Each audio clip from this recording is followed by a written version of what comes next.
Nous allons poursuivre notre récit de la vie de Joseph. Et la première partie du chapitre 37 nous a fait remarquer que ce Joseph, ce petit jeune homme, ou cet enfant, même nous dit le texte, de 17 ans, bon, ne râlez pas ceux qui ont 17 ans, le texte parle d'un enfant encore, il est aimé et favori de son père, mais il est détesté par ses frères. Et nous avions observé la dernière fois la famille quelque peu dysfonctionnelle que formait la famille du patriarche Jacob. Mais remarquez quand même que Dieu était souverainement à l'œuvre dans cette famille, dans ces circonstances. Alors ce matin, nous reprenons la fin du chapitre à partir du verset 12, chapitre 37 de la Genèse. Et j'aimerais vous encourager, quand nous lisons ce texte, à prendre le point de vue de Joseph. Quelque part, de vous mettre dans sa peau, ce jeune homme de 17 ans, l'avant-dernier de la fratrie. Benjamin, son frère, doit avoir à peu près 5 ans, c'est le dernier de la famille. Il y a plusieurs années d'écart entre lui et Benjamin. Sa mère, Rachel, est morte. Elle est morte à la naissance de Benjamin. Et les 3 autres femmes de Jacob, Léa, Zilpa, Bila, lui ont donné 10 grands frères, bien plus âgés, une sœur au moins. Donc j'aimerais qu'en lisant ce texte, vous vous mettiez un petit peu dans sa peau. Et j'aimerais souligner 2 points principaux ce matin. La première, c'est qu'au travers de ce récit, on regarde le paroxysme du mal. Paroxysme, ça veut dire le comble, le point le plus élevé, le summum de la méchanceté. Regardez les attitudes, les comportements, les paroles qui nous montrent l'humanité dans sa profondeur, dans la profondeur de sa méchanceté. Mais il y a un deuxième point qu'on va regarder, qui est un peu au-dessus de ce récit. Reconnaître la providence de Dieu. Alors je vous propose une lecture à partir du verset 12 du chapitre 37. On est désolé, l'informatique a eu chaud et le texte ne pourra pas s'afficher tant que l'ordinateur est trop chaud. Genèse 37, verset 12. Écoutez alors et mettez-vous à la place de Joseph. Les frères de Joseph étaient allés s'occuper du troupeau de leur père à Sichem. Israël dit à Joseph, « Tes frères ne s'occupent-ils pas du troupeau à Sichem ? Vas-y, je veux t'envoyer vers eux. » Il lui répondit, « Me voici. » Israël lui dit, « Va donc voir si tes frères sont en bonne santé et si le troupeau est en bon état. Tu m'en rapporteras des nouvelles. » Il le fit ainsi partir de la vallée d'Hébron, et Joseph se rendit à Sichem. Un homme le rencontra alors qu'il errait dans la campagne et lui demanda « Que cherches-tu » Joseph répondit « Ce sont mes frères que je cherche. Dis-moi donc où ils gardent le troupeau. » L'homme dit « Ils sont partis d'ici. En effet, je les ai entendus dire « Allons à Dothan. » Joseph partit sur les traces de ses frères et il les trouva à Dothan. Ils le virent de loin et avant qu'il ne soit près d'eux, ils complotèrent de le faire mourir. Ils se dirent l'un à l'autre « Voici le rêveur qui arrive. Allons-y maintenant, tuons-le et jetons-le dans la citerne. Nous dirons qu'une bête féroce l'a dévoré et nous verrons ce que deviendront ses rêves. » Ruben entendit cela et il le délivra de leurs mains. Il dit « N'attendons pas à sa vie. » Il leur dit encore « Ne versez pas de sang. Jetez-le dans cette citerne qui est dans le désert et ne portez pas la main sur lui. » Il avait l'intention de le délivrer de leurs mains pour le faire retourner vers son père. Lorsque Joseph fut arrivé vers ses frères, ils le dépouillèrent de son habit, de l'habit de plusieurs couleurs qu'il portait. Ils s'emparèrent de lui, ils le jetèrent dans la citerne. Celle-ci était vide, il n'y avait pas d'eau. et ils s'assirent ensuite pour manger. Levant les yeux, ils virent une caravane d'Ismaélites qui venait de Galaad. Leurs chameaux étaient chargés d'aromates, de baumes, de myrrhe qu'ils transportaient en Égypte. Judas dit alors à ses frères, « Que gagnerons-nous à tuer notre frère et à cacher son sang? Venez, vendons-le aux Ismaélites. Ne portons pas la main sur lui, car il est notre frère, il est notre chair. » Ses frères l'écoutèrent. Au passage des marchands madianites, ils tirèrent et firent remonter Joseph de la citerne. Ils le vendirent pour 20 cycles d'argent aux Ismaélites qui l'amenèrent en Égypte. Lorsque Ruben revint à la citerne, il constata que Joseph n'y était plus. Il déchira ses vêtements. Se retournant vers ses frères, il dit, « Il n'est plus là, et moi, où puis-je aller ?» Ils prirent alors l'habit de Joseph, tuèrent un bouc et plongèrent l'habit dans le sang. Ils envoyèrent l'habit de plusieurs couleurs à leur père avec ce message. « Voici ce qu'on a trouvé. Reconnais-tu? Reconnais donc si c'est l'habit de ton fils ou non. » Jacob le reconnut et dit, « C'est l'habit de mon fils. Une bête féroce l'a dévoré. Joseph a été mis en pièces. » Jacob déchira ses vêtements. Il mit un sac sur sa taille et il mena longtemps le deuil de son fils. Tous ses fils et toutes ses filles vinrent le consoler. Mais il refusait d'être consolé. Il disait, « C'est dans le deuil que je descendrai vers mon fils au séjour des morts. » Et il pleurait son fils. Quant aux Madianites, pendant ce temps, ils vendirent Joseph en Égypte à Potiphar, un officier du Pharaon qui était chef des gardes. La méchanceté de l'homme, d'un côté, mais au-dessus du récit, la providence de Dieu. Voilà les 2 points que j'aimerais qu'on regarde ce matin. Vous avez remarqué que la jalousie, l'envie qu'avaient Joseph, les frères de Joseph, dans les premiers versets concernant ce jeune homme favori de son père, ou de ses rêves qui le proclamaient comme étant celui qui allait régner, elle s'est transformée en une violence quasiment inouïe. À sa simple vue au loin, quelle est la première phrase? « Tuons-le !» Ils ont projeté leur haine de l'imagination à l'action. L'occasion est là, l'occasion fait le larron, tuons-le et jetons-le dans une citerne. Ces citernes, dans ces territoires-là, étaient creusées dans la terre et servaient à recueillir de l'eau pendant la période de pluie.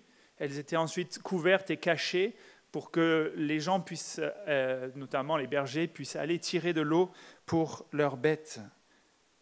Ce sont des réceptacles sous terre, soit en pierre, soit modelés dans l'argile. Et il y en a pas mal, puisqu'il est écrit dans l'une de ces citernes. Mais lorsqu'elles étaient vides, elles pouvaient aussi servir de cachot. Elles servaient d'un endroit, d'une prison d'enfermement, d'où on ne pouvait plus sortir tout seul. Le texte nous dit que Joseph fut jeté dans la fosse, dans la citerne. Et ce mot qui est utilisé là est exactement le même que l'on retrouvera plus tard lorsqu'il sera jeté en prison en Égypte. Donc c'est comme un cachot, une prison, un lieu dans lequel il va être enfermé. Un lieu dans lequel, si on n'a pas d'aide extérieure, on va mourir. Jérémie, le prophète, et ce même mot est utilisé pour ceux qui ont voulu mettre à mort Jérémie et qui l'ont balancé au fond d'une fosse, au fond d'une citerne.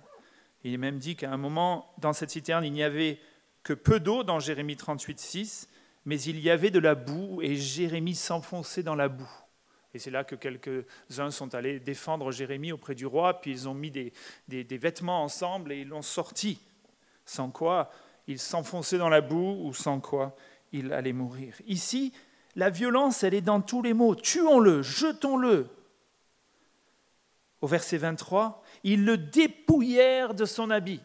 Là, le mot n'est pas assez fort en français.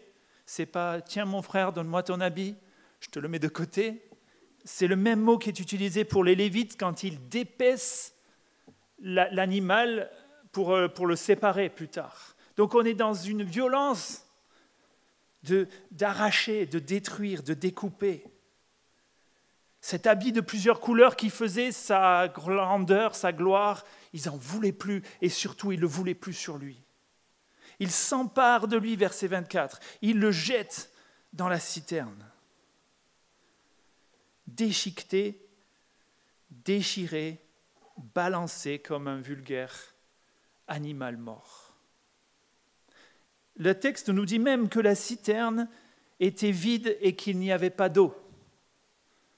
Premier bon point, il ne va pas se noyer, mais deuxième bon point, il n'a rien dans la citerne pour survivre.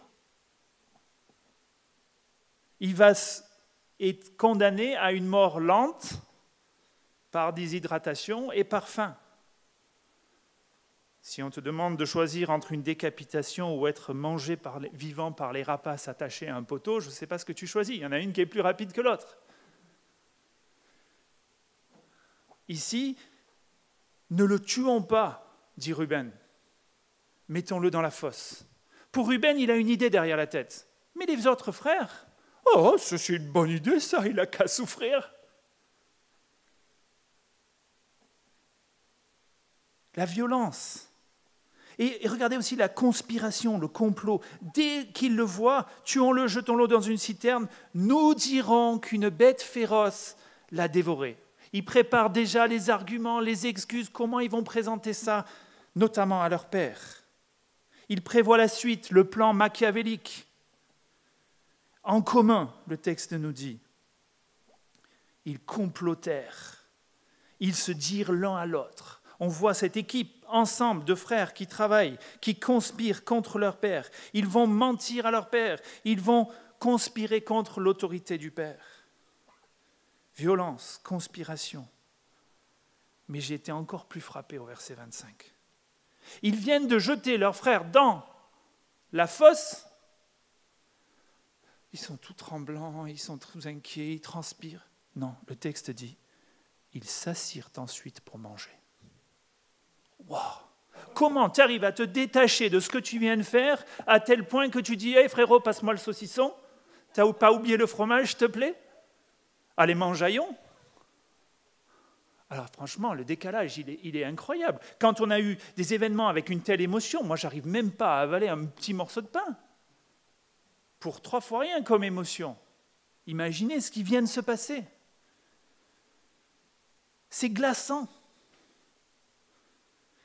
À quel point la conscience de quelqu'un peut être, c'est quoi le mot, cauterisée, cachée, recouverte pour qu'on puisse avoir ce type de réaction, ne plus avoir de remords, ne plus avoir d'émotion même, en ayant condamné son frère à la mort. Alors si vous vous êtes mis dans la peau de Joseph, peut-être que vous vous êtes dit qu'il n'y a rien d'écrit sur la réaction de Joseph. En effet, ici, dans ce texte, il n'y a rien. Il n'y a pas de parole de Joseph, il n'y a pas d'émotion, il n'y a pas de réaction, il n'y a que celle de la méchanceté des frères qui est décrite. Mais un peu plus tard, dans Genèse chapitre 42, je crois que c'est au verset 21 ou 22, quand ils vont se retrouver en difficulté, les frères, ils vont se rappeler, et quelque part ils vont se dire, n'est-ce pas tout le mal que nous avons fait à notre frère qui revient nous hanter maintenant ? Et ils disent, nous avons bien vu sa détresse quand il nous demandait grâce et nous ne l'avons pas écouté. Donc ce Joseph, il est en train de demander grâce à ses frères. Ah, mais faites pas ça, mes frères. Mais non, non. Mais. Et nous ne l'avons pas écouté. Au contraire, on s'est assis, on a mangé. Ça, c'est la réaction 20 ans plus tard. Les frères disent ça. Et quand il leur arrive un malheur, ils ont l'impression, ah oui, c'est parce qu'on a fait la plus grosse des erreurs, il y a 20 ans. Ils nous criaient, ils nous demandaient, ils nous criaient grâce et nous ne l'avons pas écouté. violence, complot, indifférence, coupable, dureté de cœur. Et la quatrième, c'est qu'ils vont commencer à mettre en place un nouveau plan machiavélique qui correspond au tout premier qu'ils avaient eu à l'origine. Et il est écrit qu'au verset 31, « Ils prirent l'habit de Joseph, ils tuèrent un bouc, ils plongèrent l'habit dans le sang. Ils envoyèrent l'habit de plusieurs couleurs à leur père avec ce message. » Même pas ils se déplacent. Hein. Ils envoient avec un message la lettre avec l'habit tout déchiqueté et couvert de sang. « Voici ce que nous avons trouvé. » Au hasard, hein, sur le bord de la route, en plein milieu d'un champ. « Reconnais donc si c'est l'habit de ton fils. » Waouh, détache, complet. Est-ce que c'est l'habit de ton fils ? Pas mon frère, notre frère. Hein. Ton fils ou pas ?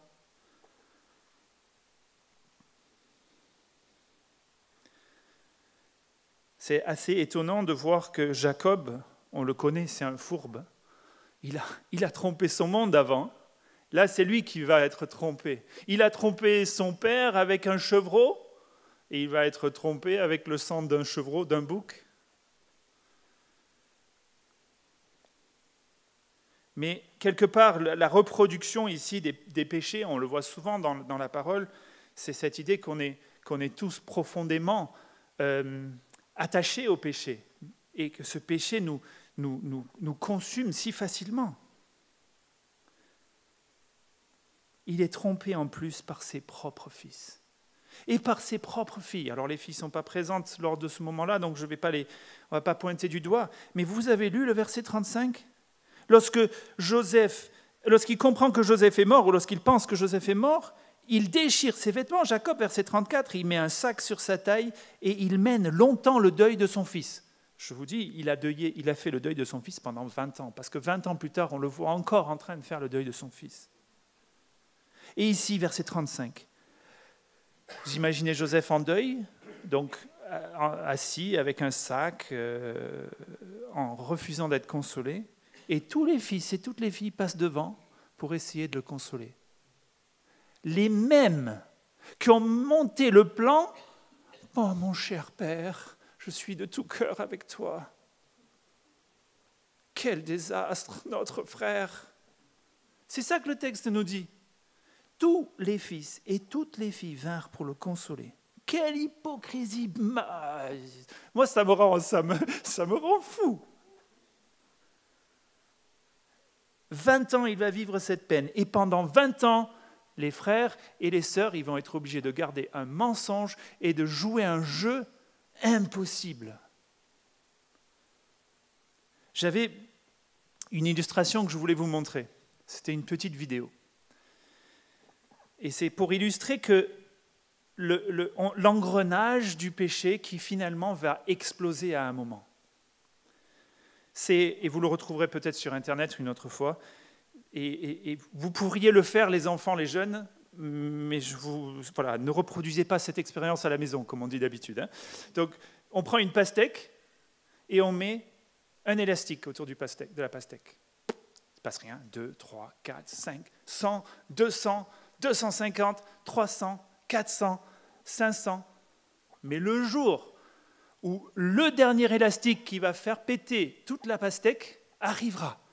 On met la dernière et c'est comme une bombe artisanale. La pastèque, elle part dans tous les sens. Et si tu es à côté, tu en prends plein la figure. Donc Jérémy, Elliot, Manu, Étienne, à ne pas reproduire chez soi, ou alors dehors si vous voulez. Mais c'est pour montrer qu'un mensonge par-ci, un mensonge par-là, une accumulation, à un moment, ça explose. Cet engrenage du péché dans lequel ils sont rentrés, et ils sont constamment obligés de défendre ou de mentir pour...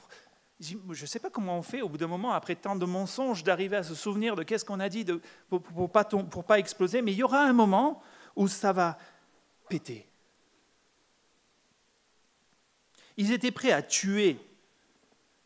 D'autant plus vont-ils être prêts à mentir, à être hypocrites, à donner de fausses consolations. Ils savaient en plus qu'ils étaient coupables. Dans le chapitre 42, celui dont j'ai lu tout à l'heure, ils se redisent l'un à l'autre, « Oui, nous avons été coupables envers notre frère. » Et 20 ans, ils vont être rongés par cette culpabilité.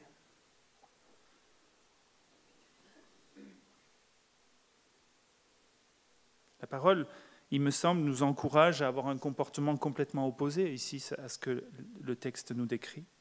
Au contraire, que nous soyons des hommes et des femmes qui sont caractérisés par l'intégrité, par l'honnêteté. Que ton oui soit oui, dit la parole de Dieu. De ne pas cacher notre péché, ni aux autres, surtout pas à Dieu, mais ni aux autres, ni à Dieu. C'est possible un temps de le cacher auprès des hommes. Mais peut-être qu'on vit dans un monde et qu'on vit dans des vies où le péché nous a complètement recouverts. Alors oui, facile un dimanche matin pendant 2 heures d'avoir un visage à peu près correct et de faire passer, mais le reste de la semaine. Si c'est notre cas, la Bible nous engage à demander pardon, repentance à Dieu et aux autres et à effacer, à enlever tous ces élastiques pour pas que ça explose. Ne pas atteindre le moment où la vie est explosée.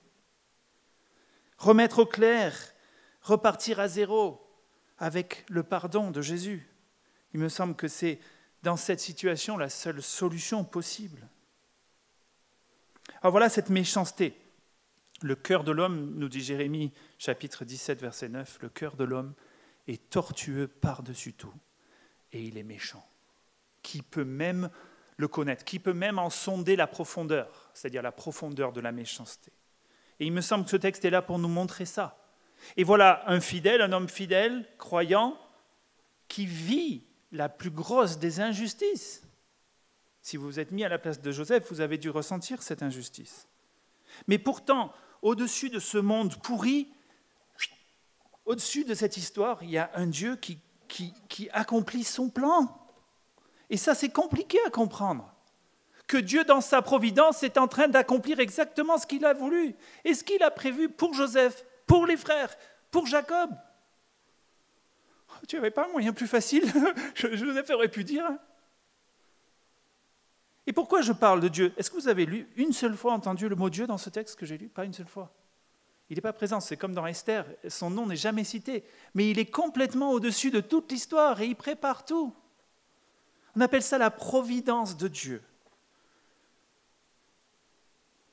Dieu n'est pas loin, Dieu n'est pas absent, même s'il n'est pas mentionné. Il est là, sa providence est à l'œuvre. Qu'est-ce que c'est que la providence de Dieu? C'est l'œuvre continue de Dieu par laquelle il fait en sorte que tous les événements de l'univers, qu'ils soient physiques ou moraux, accomplissent toujours le dessein originel pour lequel il l'a créé. L'œuvre continue de Dieu qui fait que son plan s'accomplit. Psaume 105, verset 16 nous dit la chose suivante. Il parle de l'Éternel. L'Éternel a appelé la famine sur le pays. Il a coupé tout moyen de subsistance. Il a envoyé un homme devant eux. Joseph, qui a été vendu comme esclave. On a attaché ses pieds avec des chaînes, on a enserré son cou dans du fer. Mais Dieu l'a envoyé en avance. Et c'est toute l'histoire de Joseph. C'est que quand la famine va venir, Joseph va être en autorité en Égypte. Et il aura préparé la famine. Et il accueillera toute la famille de Jacob. Et il permettra à cette famille de grandir, de devenir le peuple de Dieu, le peuple élu de Dieu. Parce que Dieu a prévu. Mais le chemin qu'il a prévu, c'est celui qu'on vient de lire. Laissez-vous porter, quittez la position de Joseph, laissez-vous porter par quelques éléments de surprise dans ce texte. Quelques éléments du récit, en tout cas, qui m'ont paru surprenants. La première, je me permets de dire, c'est une étonnante demande de Jacob à son fils. Il va renvoyer le jeune fils qui est en difficulté avec ses frères, parce qu'il est bien au courant de la situation de détester, de haine. Il va l'envoyer, et le texte nous dit, à Sichem. Alors, pour l'un des endroits où il ne faut pas envoyer une personne de la famille de Jacob, c'est bien à Sichem. Il y a quelques chapitres, à Sichem, la fille de Jacob, Dina, a été violée par ou en tout cas, elle a été prise avant le mariage par un des fils du roi de Sichem, que les frères Lévi et Siméon ont dit à ce fils de roi que c'était inadmissible, qu'il fallait qu'il épouse cette fille, sa sœur. Et quand ils vont faire les épousailles, ils vont dire « Avant cela, il faut que vous soyez tous circoncis dans la ville, sinon ça ne marche pas avec nous. » Et alors qu'ils sont en train de souffrir de la circoncision, ils les ont tous tués. Donc ça, c'est Sichem. Alors, tu envoies à Sichem ton plus jeune fils bien-aimé. Il y a quelque chose qui ne va pas là, Jacob. Tout seul. Dans le chapitre 34-30, Jacob dit à Siméon et Lévi, après tout ça, « Vous me troublez en provoquant le dégoût des habitants du pays de Sichem, des Cananéens et des Phérésiens envers moi. » Quelques années plus tard à peine, il va renvoyer son fils là-bas, tout seul. Non seulement la contrée est dangereuse, non seulement la discorde entre les frères, mais en plus tout seul, pendant des heures de marche, pour avoir quelques nouvelles. Il l'envoie au casse-pipe, en lui disant « Reviens vite, mon fils bien-aimé. » Je suis surpris, ça me cause une surprise. La deuxième, les jeunes ne le prenaient pas mal, je la surjoue un peu cette surprise, mais un ado de 17 ans qui obéit au premier appel que son père dit et qui dit « Vous me voici mon père, j'y vais », moi ça me surprend un petit peu aussi. Il entend une mission périlleuse et il obéit immédiatement et il s'en va. Moi, j'ai que des filles, donc voilà, je n'ai pas des garçons. Ceux qui ont des garçons doivent comprendre cette attitude ou cette surprise que je peux avoir. Ça ne me concerne pas. Verset 15. Un homme le rencontra alors qu'il errait dans la campagne et lui demanda « Que cherches-tu » Et est-ce qui ce gars-là? Vous imaginez? Il est parti dans une contrée énorme avec des montagnes, des vallées, et puis c'est des bergers, alors ils promènent leurs troupeaux un peu partout. Et là, lui, il est là, ils sont où? En pleine campagne, en pleine Cambrousse. Un homme, qui cherches-tu? Je cherche mes frères. C'est qui tes frères? T'es qui, toi? Ah non, tes frères, je les connais. Et en plus, j'ai entendu une conversation, ils ont dit qu'ils allaient à Dothan. C'est plutôt par là-bas qu'il faudrait que tu ailles. Un homme au hasard, comme ça, dans un champ, qui en plus vient à sa rencontre. Moi, je ne vois pas la probabilité que ce soit possible, autrement que Dieu, qui pointe et qui met la bonne personne au bon endroit, au bon moment, pour permettre à Joseph. Il n'y a pas les téléphones portables à l'époque. T'es où? Ici, les jeunes, quand tu les vois au jardin de Jaillan, il fait 50 mètres sur 50 mètres. T'es où? Je suis sur le banc en face de toi, madame. Et là-bas, il n'y a pas tout ça. Comment tu fais? Et voilà, un poteau indicateur, une information fiable, quelqu'un qui vient à sa place et qui lui dit « Va, là-bas, 25 km plus loin, à Dothan. » Comment il savait qui j'étais? J'imaginais, là, Joseph, il doit partir, il fait « J'ai 25 km à faire, mais comment il savait qui j'étais? Comment il savait où étaient mes frères? Comment ça se fait qu'il avait entendu la conversation qui allait bien pour que j'aille à Dothan? Bon, je vais tenter ma chance au cas où. Quel coup de bol! J'ai vraiment de la chance d'être tombé sur ce gars-là. Mais Dieu place des gens comme ça à des moments particuliers de nos vies. J'ai un ami qui me témoignait ça récemment. Il me disait qu'au cours de sa vie, à chaque fois qu'il déménageait, il y avait quelqu'un qui le ramenait vers l'église ou vers Dieu. Et Dieu le fait ça dans nos vies. Là, un inconnu. La tradition juive parle de l'ange Gabriel pour décrire qui était cet homme. La Bible ne le dit pas. Mais lorsqu'on regarde en arrière dans notre vie, on voit bien que Dieu a placé à des moments clés des personnes pour nous diriger sur le chemin qu'il attend de nous. C'est une des façons par laquelle Dieu pourvoit. Une des paroles qui m'a choqué aussi dans ce texte, c'est juste après qu'il lui ait dit « Tuons-le, jetons-le dans une citerne. Nous dirons qu'une bête féroce l'a dévoré. Et nous verrons bien ce que deviendront ses rêves. » Ce maître rêveur qu'il voit à distance, nous verrons bien ce que deviendront ses rêves. Vous sentez un peu l'ironie dans ces propos-là? Joseph a déjà raconté ses rêves où il va être en autorité, etc. Le moins qu'on puisse dire, c'est que ça ne s'est pas très très bien passé. La Bible, le texte précédent nous disait « Il le détestait à cause de ses rêves et de ses paroles ». Alors maintenant, c'est « Tuons-le, ce maître rêveur ». On verra bien à quoi ces songes lui ont servi. Ça, c'est une autre traduction de le maître de Sacy. On verra bien à quoi ça lui sert d'avoir eu ces songes. Mais ici, il faut se rappeler que les songes sont des communications de Dieu. Dans la Genèse, il parle à Abimelech par un songe pour dire qui est Abraham, il parle à Laban par un songe, il parle à Jacob par un songe, il parle à Joseph ici par un songe, il parle à les chansons et au panetier de Pharaon par un songe, et il parle à Pharaon par un songe. C'est Dieu qui parle. Donc quand ils sont en train de dire ça, ils sont en train de dire « on verra bien ce que son Dieu va faire de lui maintenant ». En fait, ils ont envie d'interrompre le plan de Dieu, de le contrecarrer, de s'opposer au plan de Dieu. C'est ça leur intention première. Et ce qui est rigolo, c'est que pensant interrompre le plan de Dieu, en fait, ils sont en train de l'accomplir. Ruben les a convaincus de ne pas tuer Joseph. Premier point, parce que bon, s'il est mort, il ne peut plus être le sauveur plus tard. Et voilà, verset 25, levant les yeux, une caravane commerciale passe par là. Et c'est Judas d'un seul coup qui commence à avoir une idée. Le truc qu'il faut noter, c'est que Sichem, ce n'est pas dans une contrée très fréquentable et très facile d'accès. Dotham, c'est dans une vallée qui coupe les deux des montagnes, là, et c'est pile la route commerciale.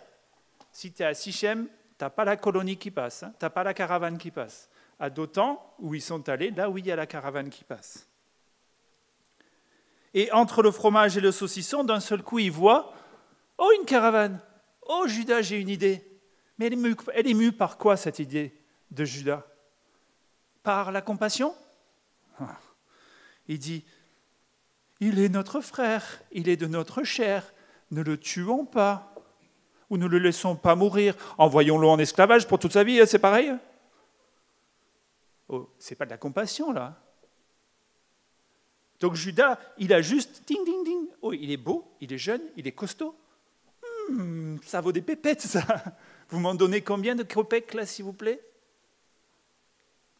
C'est ça l'idée, c'est de la cupidité ici qui est dans l'esprit de Judas.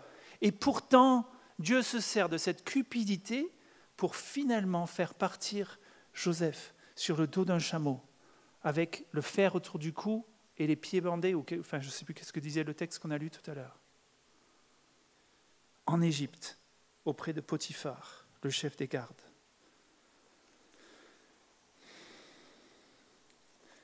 Comment on peut conclure ces idées-là? On pourrait presque dire, si on lit que ce texte, que Dieu a abandonné Joseph. C'est l'impression qu'on en a. Mais en fait, c'est complètement l'inverse. Non seulement il n'a pas abandonné Joseph, mais il n'a pas abandonné les frères, il n'a pas abandonné Jacob. Dans cette méchanceté qui est violente, Dieu prend soin de lui. Dieu prend soin du peuple, de cette famille, de ce patriarche. Il a, Joseph, comme nous d'ailleurs, un Père céleste là-haut qui l'aime et qui prend soin de lui, même dans la plus grande des méchancetés et des difficultés de ce monde. Et là où l'athéisme nous parle de chance, de hasard, de coïncidence, nous on sait que c'est Dieu qui agit en faveur de ceux qui l'aiment. C'est la providence de Dieu pour ses fidèles. Et cette providence de Dieu, elle n'est pas juste, générale, universelle, elle l'est aussi, mais ici elle est personnelle, elle est attentionnée, elle est individuelle, elle est opérante, elle agit, même parfois de manière surnaturelle. Quand on vit dans ce monde, on a des visions du monde qui s'opposent constamment. Il y en a qui vont être, fatalistes. Ça devait se passer comme ça. Donc on a la certitude que tout devait se passer comme ça, et il n'y a plus aucune liberté de l'homme. Oh, si Dieu le veut, ça se fera. Un monde de fatalisme ou de déterminisme, on pourrait dire. Et de l'autre côté, il y a un monde complètement libre où tout est indéterminé. Il n'y a aucune certitude. Ce qui compte, c'est la liberté de chacun, la spontanéité de nos choix, etc., etc. Il y a deux mondes qui sont là, qui existent, on les voit à l'œuvre. Et le chrétien, au milieu de ça, il est dans aucun de ces deux-là. Il est dans un monde où il y a une providence de Dieu qui dit que oui, ses plans vont s'accomplir, mais que chacun de nous est libre dans l'ensemble de nos actions. Il y a la certitude et il y a la liberté en même temps. Et moi, ça me rassure parce que la Bible dit que Dieu est au ciel et il fait tout ce qu'il veut. Oui, mais en même temps, il m'aime, il me guide et il prend soin de moi. Et je veux vivre cette vie chrétienne où ma vision du monde, elle se distingue de celle dans laquelle je suis, des autres qui ne connaissent pas Dieu, qui vivent le monde de manière fataliste, ou qui vivent le monde de manière tellement libre, je fais ce que je veux, comme je veux, quand je veux. On n'est pas dans cette idée-là. Regardez ce que dit Jésus à ses disciples et à la foule dans Matthieu 6, 26. « Regardez les oiseaux du ciel. Ils ne sèment pas, ils ne moissonnent pas, ils n'amassent rien dans les greniers, et votre Père céleste les nourrit. Ne valez-vous pas plus que beaucoup d'eux ? Ne valez-vous pas beaucoup plus qu'eux ? Qui de vous, par ses inquiétudes, peut ajouter un instant à la durée de sa vie ? Pourquoi vous inquiétez au sujet du vêtement ? Étudiez comment poussent les belles fleurs des champs. Elles ne travaillent pas, elles ne tissent pas. Cependant, je vous dis que Salomon lui-même, dans toute sa gloire, n'a pas eu d'aussi belle tenue que l'une d'elles. Si Dieu habille l'herbe des champs qui existe aujourd'hui et qui demain sera jetée au feu, ne le fera-t-il pas bien plus volontiers pour vous, gens de peu de foi ? À Pierre dit à ses disciples, dans sa lettre, il dit « Déchargez-vous sur lui de tous vos soucis, car lui-même prend soin de vous. » Alors dans cette histoire, dans le pire des cas, Joseph a un Dieu qu'il aime et qui pourvoit. Et nous aussi, quelles que soient nos situations, difficiles ou pas, on a un Dieu qui pourvoit et qui nous aime. La deuxième réflexion que je me pose, c'est que Dieu utilise des hommes pécheurs pour mettre en place son plan. Ça nous paraît quand même un peu bizarre, ça.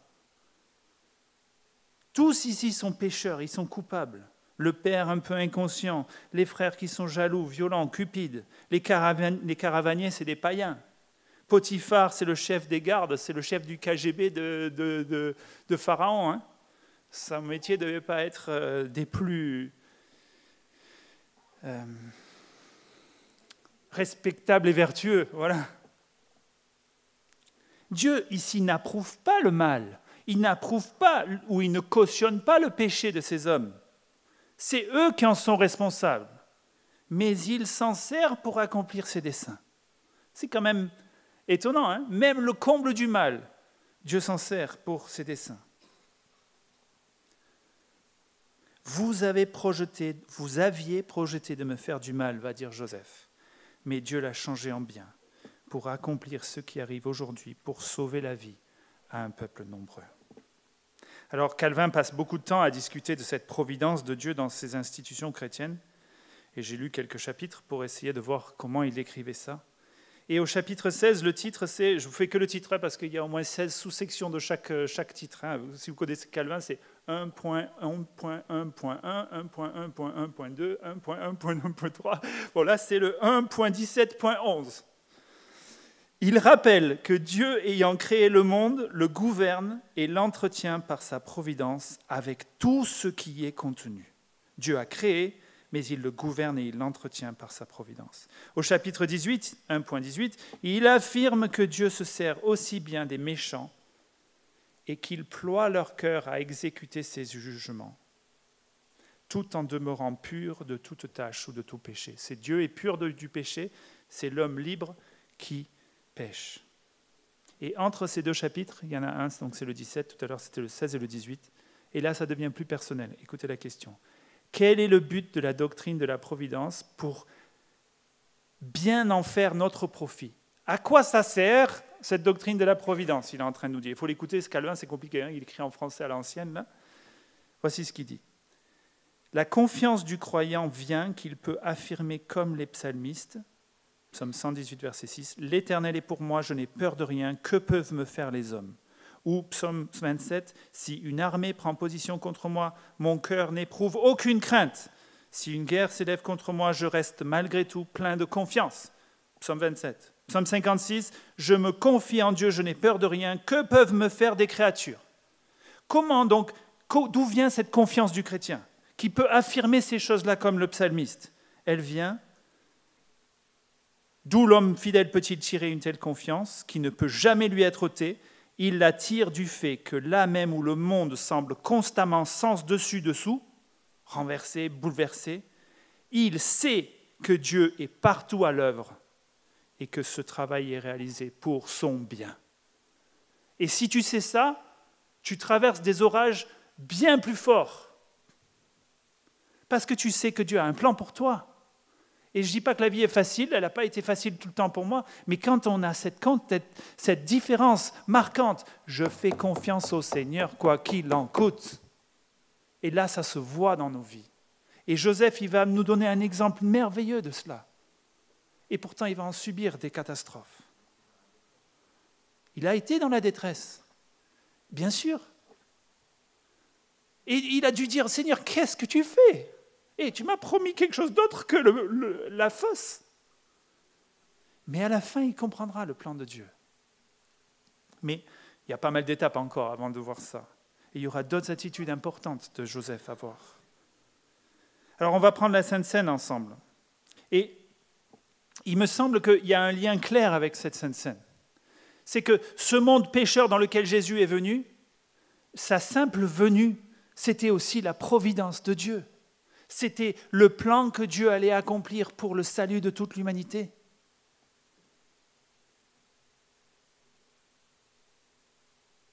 Dieu a agi dans sa providence par la vie, par la mort, par la résurrection de Jésus-Christ.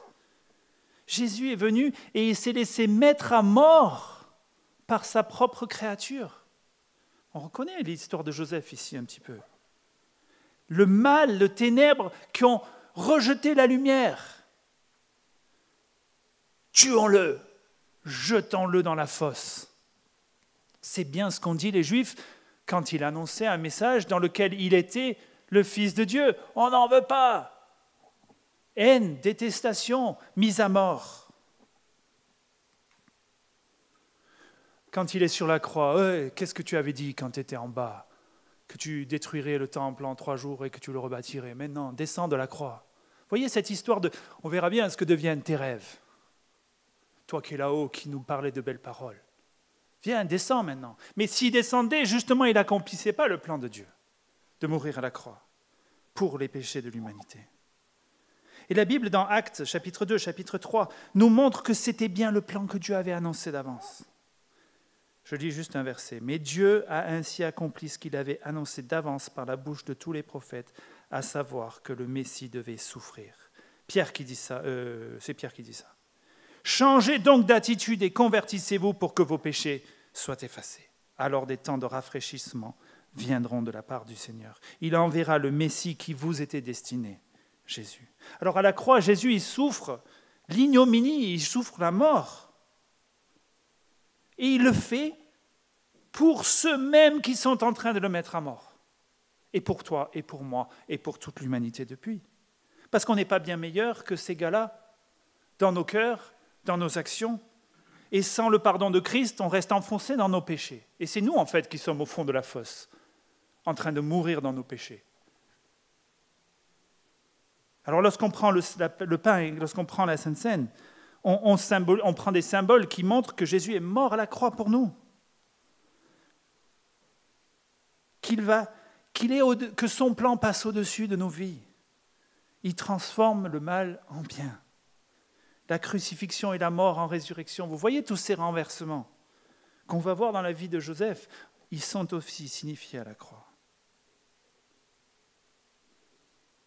Et si vous n'avez pas fait ce pas de confession de vos péchés, d'accepter sa souveraineté sur vos vies, de reconnaître comme Seigneur et Sauveur, faites-le. C'est cette phrase, changez de cœur, changez d'attitude, convertissez-vous pour que vos péchés soient effacés. Si ce n'est pas votre cas, ne prenez pas la Sainte Seine et les éléments. La Bible nous dit que chacun s'examine. Alors je vous propose de prier. Seigneur, ta grâce est merveilleuse. Tu viens sur cette terre mourir pour ceux-là même qui ne le méritent pas et qui sont enfoncés dans un péché coupable. Tu viens mourir pour ceux mêmes qui te mettent à mort. Seigneur, tu viens offrir un pardon à nos vies, à nous qui sommes enferrés dans notre péché. Et nous te remercions avec un cœur entier pour cela. C'est seulement par ta grâce que nous sommes sauvés. Et nous voulons le reconnaître, le crier, et aussi nous appuyer là-dessus, sachant que tu nous as sauvés et que tu nous feras tenir. Seigneur, tu es grand, tu es glorieux, majestueux, au-dessus de toutes choses. Aide-moi, Seigneur, aide-nous à voir ton plan qui s'accomplit dans nos vies, même dans les moments les plus difficiles, même dans les moments les plus tristes, où la souffrance est présente. Seigneur, tu veux utiliser cela dans nos vies, pour ta gloire au final. Alors Seigneur, je te remets mes doutes, nos incompréhensions,